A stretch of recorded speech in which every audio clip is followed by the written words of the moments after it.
नमस्कार, मी कीर्ती गायकवाड। स्वागत आहे आपलं आय न्यूज 28 मध्ये। चला तर मग जाणून घेऊयात महाराष्ट्रातल्या ताज्या घडामोडी। गोविंदा रे गोपाळा यशोदेच्या तान्ह्या बाळा या गजरामध्ये दहीहंडी उत्सव साजरा। वाडा तालुक्यामध्ये दहीहंडी उत्सव अतिशय जल्लोषात संपन्न झाला। पोशेरी येथे उद्धव बाळासाहेब ठाकरे पक्षाच्या वतीने तसेच वाडा शहरांमध्ये महाराष्ट्र नवनिर्माण सेना व शिवसेना जिजाऊ संघटनेच्या वतीने दहीहंडी उत्सवाचे आयोजन करण्यात आलं होतं। वाडा शहरांमध्ये 3 पुरुष गोविंदा पथक तसेच 2 महिला गोविंदा पथक होते। यापैकी जिजाऊ संघटनेची थंडी फोडण्याचा मान आई गावदेवी गोविंदा पथकाला मिळाला, तसेच जिजाऊची महिलांची हंडी आई एकवीरा महिला गोविंदा पथकाला मिळाला। मनसेची मानाची हंडी फोडण्याचा मान श्रीकृष्ण गोविंदा पथक यांना मिळाला। तिथेही आई एकवीरा महिला गोविंदा पथक यांनी महिलांची हंडी फोडली।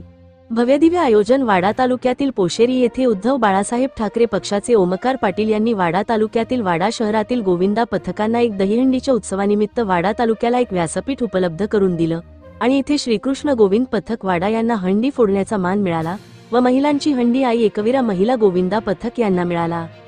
वाडा शहरात व वाडा तालुक्यातील पोशेरी येथे श्रीकृष्ण भक्तांनी हजारोच्या संख्येने गर्दी केली होती।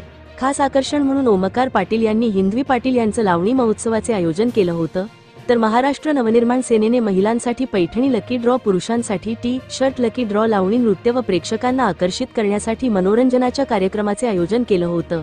वाडा तालुक्यात व वाडा शहरात गोपाळकाल्याचा सण अतिशय उत्साहात संस्कृती जपत संपन्न झाला। वार्ताहर इंडिया न्यूज 28 साठी कोऑर्डिनेटर वैभव आळशीच्या जोडीला प्रणय प्रभाकर पाटील, पालघर जिल्हा ब्युरो चीफ यांची रिपोर्ट। आज आपल्या सोबत आहेत ओमकार दादा, या भव्य दिव्य दहीहंडी उत्सवाचे आयोजक। मी तुमचं प्रथमतः इंडिया न्यूज 28 मध्ये स्वागत करतो। तुम्ही आज यो दिवसभर उत्सव अतिशय जोमात झाला, संपन्न झाला, तुम्ही काय सांगाल?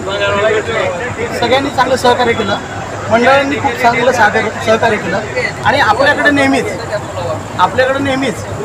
गुण्या गोविंदानेच हंडी साजरी केली जाते आणि आपली वाडा तालुक्याची एक संस्कृती आहे की तिथे कधी वाद होत नाही।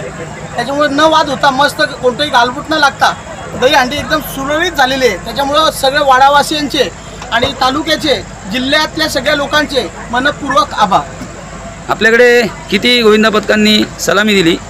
19 गोविंदा पथकांनी सलामी दिली। हंडी फोडण्याचा मान आपल्याकडे कोणाला मिळाला? हंडी फोडण्याचा मान जय श्रीकृष्ण गोविंद पथकाला मिळाला। महिला गोविंदा पथक आई एकवीरा। धन्यवाद साहेब।